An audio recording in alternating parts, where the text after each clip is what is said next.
अगर मेरी बात रहा बॉन्ड, एक तो है सिग्मा बॉन्ड है, सिंगल बॉन्ड है दरमियान, ये इनर्ट है, इसके इलेक्ट्रॉन बिल्कुल सेंटर पे होते हैं दरमियान, इसमें अटैक करना मुश्किल होता है। जब दो एटम्स के दरमियान डबल बॉन्ड होता है और यहाँ ट्रिपल बॉन्ड कर लेते हैं।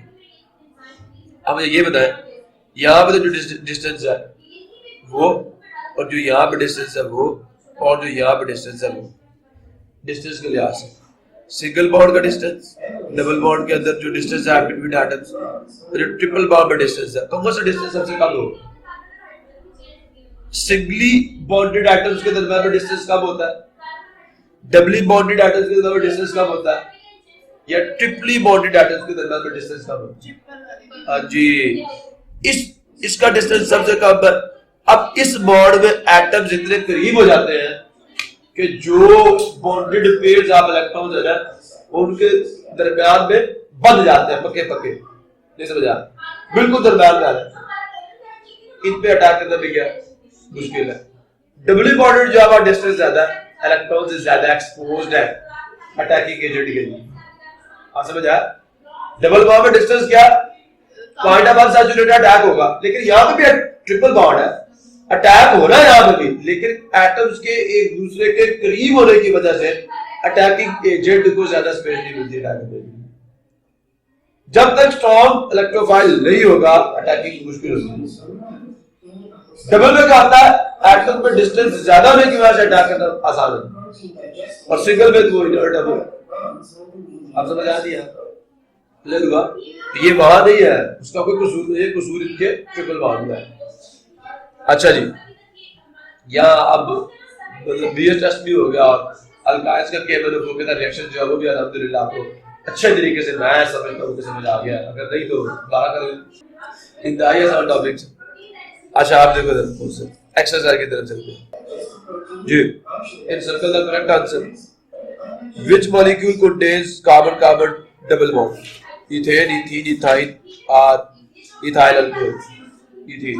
दांत शो कर रहा है, ई जो आ रहा है डबल बॉन्ड बता रहा है। Which product is obtained when chloromethane और मिथाइल क्लोराइड इज रिड्यूस्ड। बात समझ आई? गौर से सुनो, मिथाइल क्लोराइड है, क्लोरोमीथेन है, जब इसकी रिडक्शन होगी, रिडक्शन का मतलब जानते हो? रिडक्शन का मतलब जानते हो? 4 डेफिनेशन या 5 डेफिनेशन मैंने बताई थी कि किसी भी कंपाउंड से ऑक्सीजन को रिमूव करना, मोस्ट इलेक्ट्रोनेगेटिव एलिमेंट को रिमूव करना, हाइड्रोजन को लगाना, ठीक है, रिडक्शन है, इलेक्ट्रॉन का एब्जॉर्ब हो रहा है। लेकिन वो कौन से रिएक्शंस, किसी हाइड्रोकार्बन के रिएक्शंस आपने ऐसे पढ़े जहां पे आप अल्काइल हैलाइड्स को रिड्यूस करते हो, कहीं जिंक और एसिड का रिएक्शन होता था, एसिड हाइड्रोजन निकलती थी, तो कौन सा रिएक्शन था? पढ़ लेते हैं। मिथाइल क्लोराइड है जी, मिथाइल क्लोराइड, मिथाइल बना,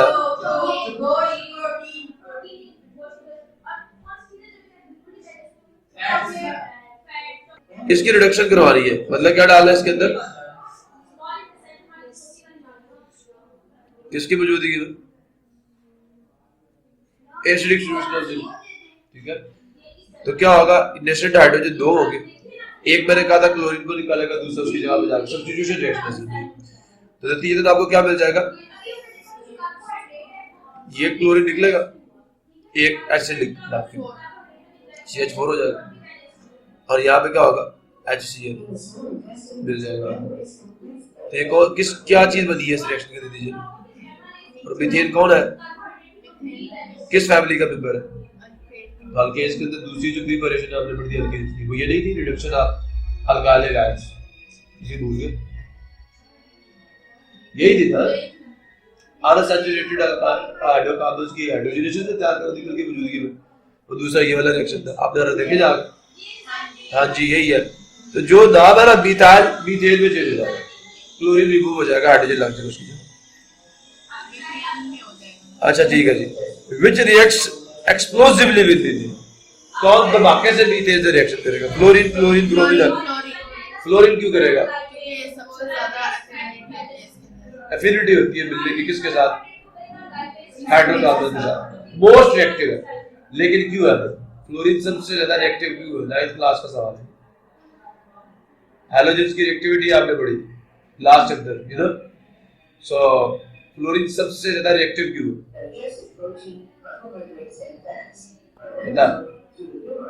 क्योंकि इसकी इलेक्ट्रॉन एफिनिटी ज्यादा है, सबसे ज्यादा होती है इलेक्ट्रॉन एफिनिटी, ज्यादा एबिलिटी है इलेक्ट्रॉन को लेने की। शाबाश। So by dehydration we means the removal of ammonia, है ना? नहीं, अच्छा, हाइड्रोजन वाटर हाइड्रेशन, ठीक है, हाइड्रो, ठीक है, याद रखना। इथीन और ethyne can be differentiated by hydrogenation. हमें फर्क करना है इथीन और इथाइन में। अब वो कौन सा रिएक्शन है जिसके जरिए आप फर्क करोगे?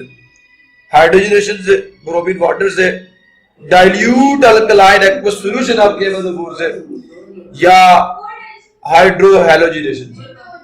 जी, मैंने अभी थोड़ी देर पहले जो हमारी डिस्कशन हुई है उसके अंदर मैंने आखिर पे कुछ बातें कही। इथाइन जो है वो डाइल्यूट सॉल्यूशन ऑफ केमोफोर से रिएक्शन ही नहीं करते। अल्लाह अकबर। अभी तो बता कि जो आपके इथाइन्स है, जो अल्काइन्स है, वो तो रिएक्शन ही नहीं करते डाइल्यूट सॉल्यूशन के साथ, और जो अल्कीन्स है वो डाइल्यूट के साथ करते हैं। ब्रोमीन जो है, ये तको बेवकूफों समझने की कोशिश करो। नहीं ना, आप ऐसे नहीं तो होगा। Bromine is reddish brown liquid and the product is colourless. Bromine बताते खुद क्या कलरलेस, लेकिन जब वो रिएक्शन करके आपको विशिनल डाइब्रोमाइड दे देता है तो फिर क्या होता है? कलरलेस सॉल्यूशन बनता है। कहता है when bromine water is added to alkene the red brown colour disappears.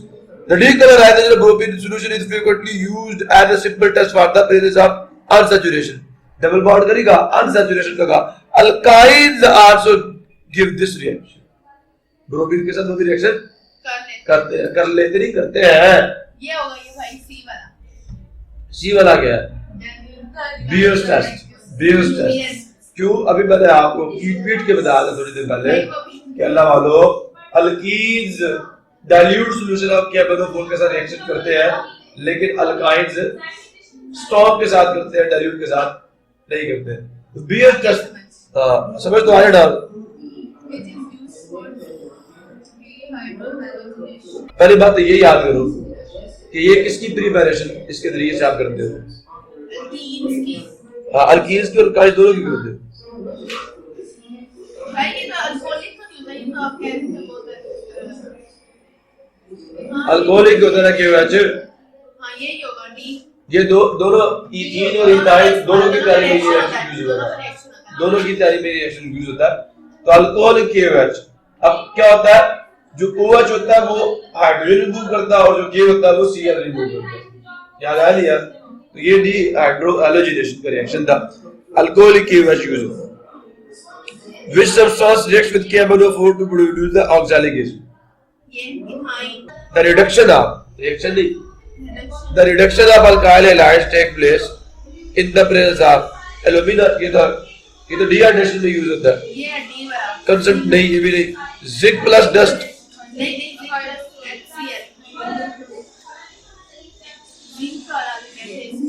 HCl, जो हमने अल्केन्स की तैयारी की अभी मैंने बताया। शुक्र है, ये तो याद रह गया। Which process produces alkane? Combustion, hydration। Soon low, alkane produce करती है आप। कंबस्शन में तो जल के खत्म हो जाती है कार्बन डाइऑक्साइड वाटर। हाइड्रेशन में, डिहाइड्रेशन में, या हाइड्रोजिनेशन में। पहले पढ़ ले, अल्केन बनानी है। अल्केन की प्रिपरेशन के दो रिएक्शन थे। एक पहला क्या था? एक अल्केन और अल्केन को तैयार करने के दो रिएक्शन थे। हाइड्रोजनेशन आप अल्काइन्स और अल्कीन से आपने तैयार करना। कहता does not react with aqueous solution of bromine. कौन रिएक्शन नहीं करेगा? C2H6, C2H4, C2H2, C3H6। अब चेक करो, H6 वो CnH2n+2 है। पहला अल्केन है, बाकी सारा कोई अल्कीन है, कोई अल्काइन है, सब में अनसैचुरेटेड बॉन्ड है। जो दूसरा उसके अंदर डबल बॉन्ड है, तीसरे में ट्रिपल बॉन्ड है, चौथे में फिर डबल बॉन्ड आ रहा है, ठीक है, प्रोपीन। समझ आया? Give short answers, give 3 examples of unsaturated hydrocarbons. ये तो मुझे नहीं आता, ये तो आपने मुझे बताया, ठीक है। इथाइन, इथीन, इथाइन, मिथाइन, मिथाइन भी होगा, तो फिर आप मिथाइल क्या रही है? मुंह से, अजीब बात है। आगे चले, give 3 examples of unsaturated hydrocarbons. फिर draw electron dot and cross structure of ethene, बताया था मैंने आपको। फिर क्या कहा? Draw structural formulas of alkane and आप अल्केन का, अल्कीन का, अल्काइन का कोंटेनिक 5 कर लोगे? पेंटाइन, पेंटीन, लो जी। How can you differentiate ethane from ethene? किस तरह फर्क करोगे इथेन और इथीन में? नहीं ना, रिएक्शन बताओ आप, रिएक्शन केमिकली कैसे फर्क करोगे दोनों में? पता है किससे? Bromine water. क्या? By passing the ethane and ethene from the bromine water, we can differentiate between them. If the color of bromine water changes, if bromine water decolorizes on passing the compound, so that will be ethene. If the color remains same, color remains unchanged, this means that is ethane. समझ आ रही है? आगे चले। What do you mean by dehydration reaction? Give one reason. Dehydration reaction क्या होता है? The removal of water. Dehydration. Allah, dehydrogenation नहीं कहा गया, हाइड्रेशन कहा गया। तो क्या वाटर का रिमूवल है फ्रॉम ए कंपाउंड, ठीक है। और क्या जी, इसकी एग्जांपल में क्या लिखोगे? डिहाइड्रेशन ऑफ अल्कोहल्स, जिससे आपने क्या तैयार करवाया? इथीन, भूल गए। अल्कोहल्स की डिहाइड्रेशन से आपने अल्कीन नहीं तैयार करवाया। यार दो रिएक्शंस है प्रिपरेशन के, ये तो मतलब वैसे ही याद कर लेता है। How can you convert ethene को इथेन में चेंज करना है? हाइड्रोजनेशन कर दो उसकी, नहीं, डबल बॉन्ड को सिंगल बॉन्ड में चेंज करना हो तो क्या करना है? हाइड्रोजनेशन कर दो, ठीक है। Methane into carbon tetrachloride, methane को कार्बन टेट्राक्लोराइड में रिएक्शन लिख देता हूं आपको यहाँ। तो ये पहला जो होगा वो क्या होगा? इथीन जो है C डबल बॉन्ड CH2, खुद बताए, याद करें यहाँ क्या ऐड करें कि ये सिंगल बॉन्ड बन जाए, तो हाइड्रोजनेशन होगी in the presence of nickel at 200 to 300 degree centigrade temperature. Double bond, ये एक बॉन्ड टूटेगा, एक हाइड्रोजन तो इधर लग जाएगा, तो क्या बन गया आपके पास?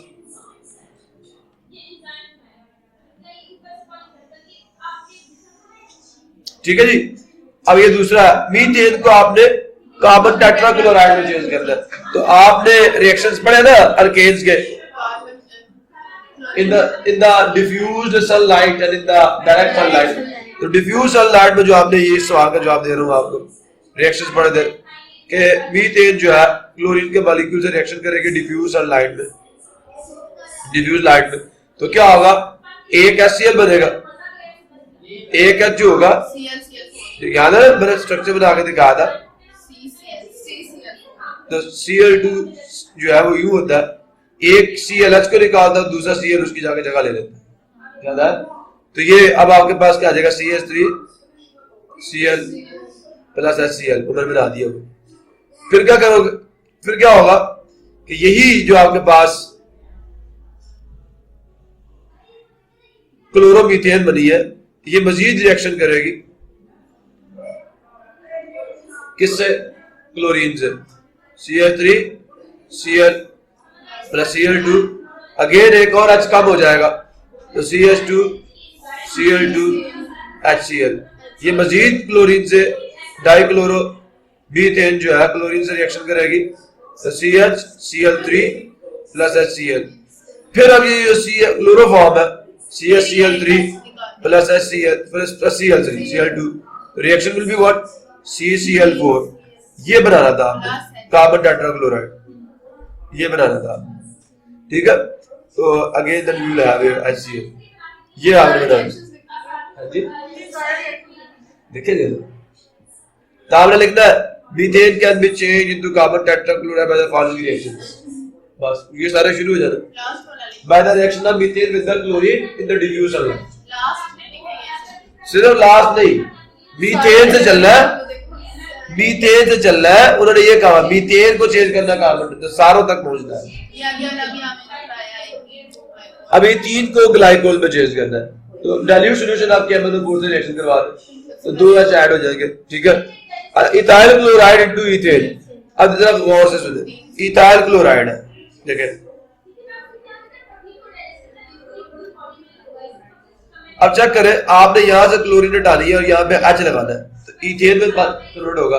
इसका मतलब इसकी रिडक्शन करनी पड़ेगी जिंक की मौजूदगी में। दूसरा रिएक्शन है ना अल्केन्स की तैयारी का, देखिए ना, ZnCl बनेगा। अल्काइल हैलाइड को आप अल्केन में चेंज करवा लो, रिडक्शन से होगा। तो अब ये 2 H आएंगे यहाँ पे, तो क्या होगा, ये 1 H इधर से क्लोरीन मूव करेगा, HCl बन के बाहर निकल जाएगा और बाकी हाइड्रोजन एक वहां पे लग जाएगा, इधर भी एक हाइड्रोजन।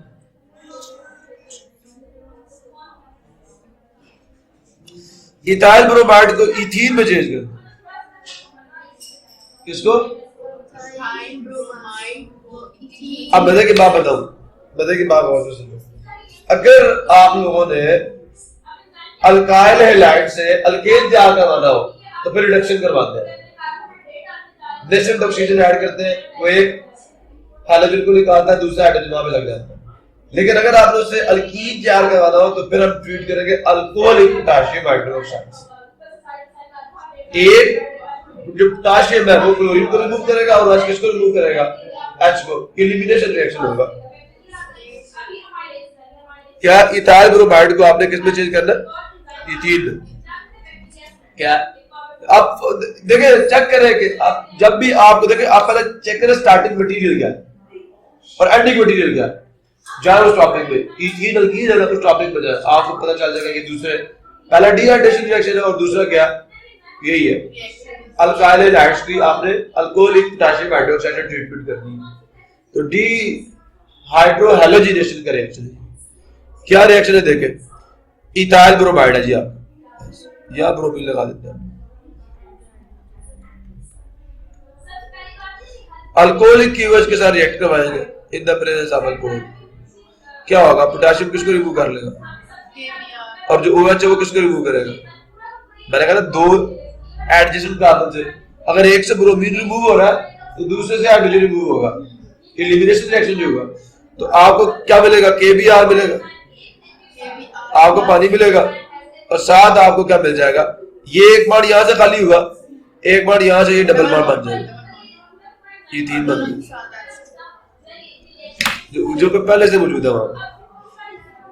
प्रॉब्लम किसी को chemical equation to show the preparation of alkane, ठीक है, from an alkene and alkyne. समझ गए होगे, पहला रिएक्शन पूछ रहा है ना, ठीक है। हाइड्रोजनेशन रिएक्शन आपने जाके देखना, मैंने बताया नहीं ना इसलिए मैं कह रहा हूं, बता रहा हूं। पांचवा, right a chemical equation to show the preparation of ethene from, समझ गए होगे, इथीन तैयार करनी है डिहाइड्रेशन ऑफ अल्कोहल से, पहले रिएक्शन है इथीन की जगह, ठीक है। और आगे देखें, ये डिहाइड्रेशन ऑफ अल्कोहल से और फिर डिहाइड्रोहैलोजिनेशन ऑफ अल्काइल हैलाइड से, दोनों प्रिपरेशन पूछती है उन्होंने, दोनों प्रिपरेशन। तो आपने एग्जांपल दे देनी है इसकी। Right a chemical equation to show the preparation of ethyne, ठीक है जी, फ्रॉम, आप समझ आ गया ना,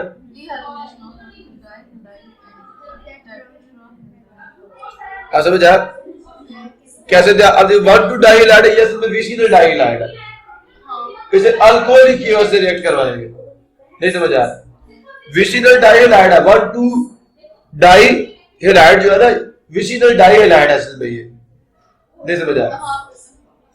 जो टेट्राहाइलाइड है उसको जिंक से ट्रीट करते हैं, टेट्राहाइलाइड से किससे ट्रीट करते हैं, पहले स्टेप में जिंक दो अल्काइल हैलाइड एटम्स रिमूव करता है, दूसरे में फिर बाकी दो, तो ट्रिपल बॉन्ड बनता है। विशिनल डाइहाइलाइड है तो फिर अल्कोहलिक की वजह से 2 स्टेप में रिएक्शन होता है, दोनों पूछे हैं इसके प्रिपरेशन, ठीक है,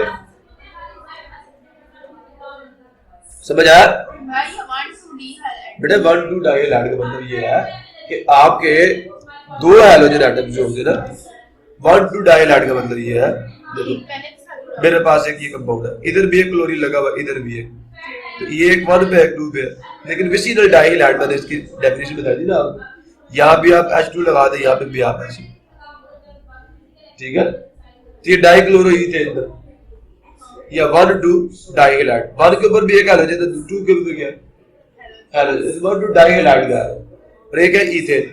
अब इसको भी आपने किससे, KOH से, अल्कोहलिक से। तो पहले में क्या होगा, एक KCl रिमूव करेगा और OH दूसरे से हाइड्रोजन रिमूव करेगा। फिर दूसरे में क्या होगा, जो ये K यहाँ से क्लोरीन रिमूव करेगा और OH यहाँ से हाइड्रोजन रिमूव करेगा। 2 स्टेप्स में आपने किया था।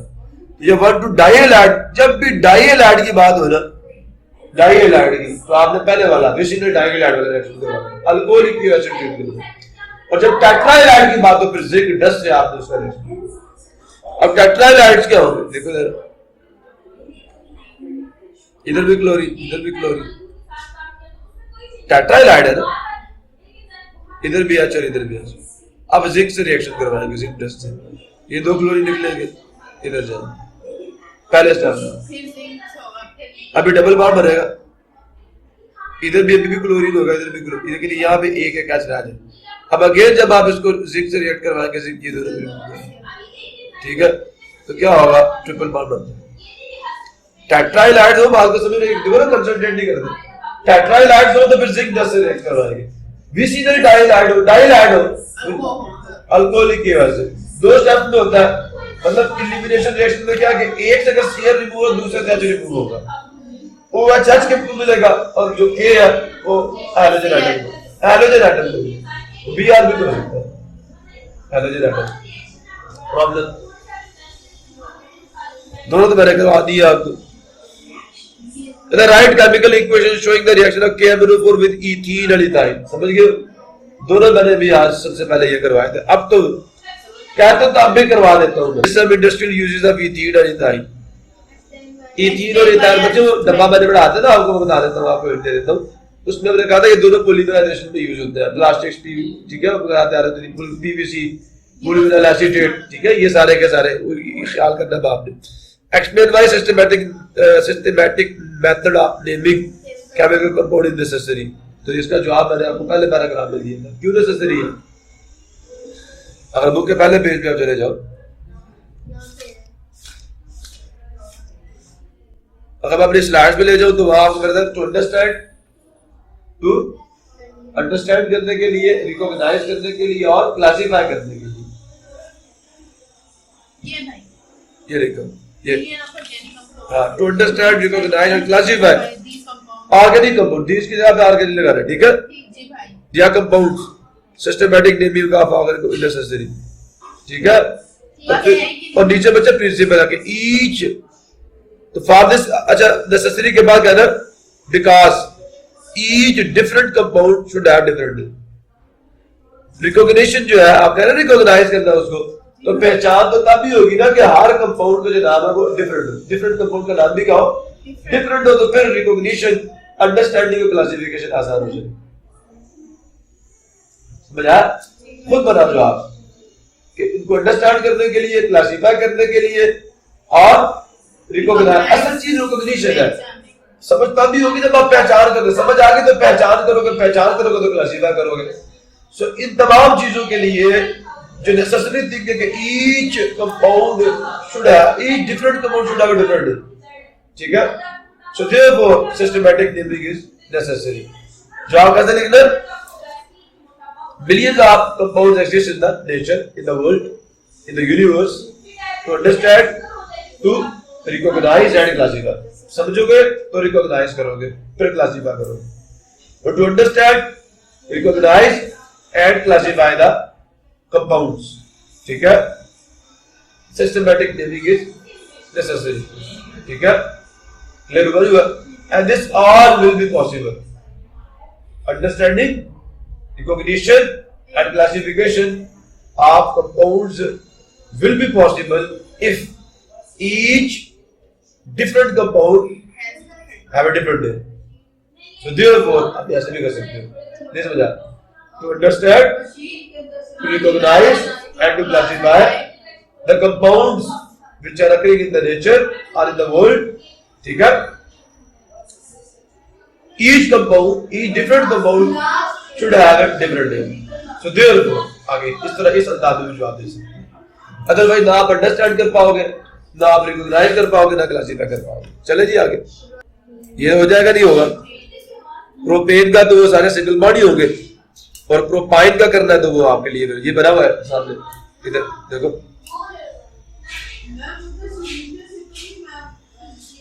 प्रोपीन का भी है जी डबल बॉन्ड।